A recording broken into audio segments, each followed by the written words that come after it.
The Asus ROG Claymore grabbed plenty of headlines when it first launched, as it was one of the most expensive gaming keyboards ever. A few months later and it's still demanding a hefty £200 in the UK and £250 in the US. So can it possibly deliver enough goodies to justify that price? Well, it's closer than you might think. For a start, there's the build quality of this thing. While the base is plastic, the top plate is a thick slab of aluminium that looks and feels reassuringly expensive.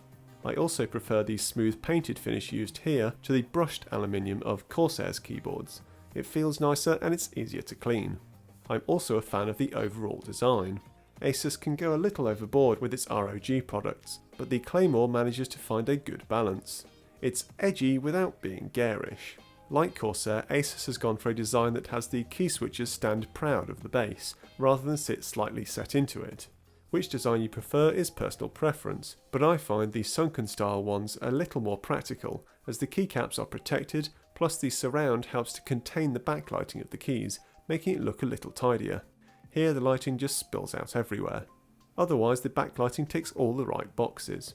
All the keys and the ROG logo on the front are fully programmable, so you can create all manner of wild and wonderful lighting schemes. These switches themselves are proper Cherry MX ones, and you can choose from the usual black, blue, brown or red options, although availability may depend on where you are in the world. Being Cherry MX switches, the typing experience is as excellent as ever, plus you get the ability to swap the keycaps. Keyboards that use their own mechanical switches often don't have this option. In terms of key layout, it's fine, but you don't get any extras, which in many ways is the main disappointment with this keyboard.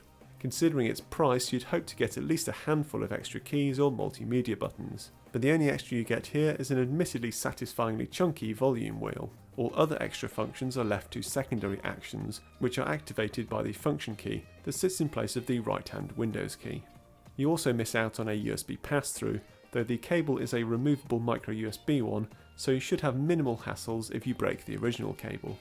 So far then, the ROG Claymore hasn't exactly overwhelmed. It looks nice and is well built, but that's not enough to justify £200. No, that's where this keyboard's party trick comes in. You see, the numpad is removable and can be attached to either side of the keyboard. This opens up a range of possible uses. Remove it and it simply makes the keyboard more portable. Meanwhile, left-handed users may prefer having the numpad on the left, and right-handed users can use a normal configuration for typing, but then swap the numpad over or remove it altogether for gaming. This gives more room for your mouse and makes for a slightly more comfortable angle for your arms too. Plus, having the numpad on the left means you can use it for gaming macros, although you would only really have easy access to 2 buttons. Nonetheless, I definitely found the versatility of this keyboard to be very useful.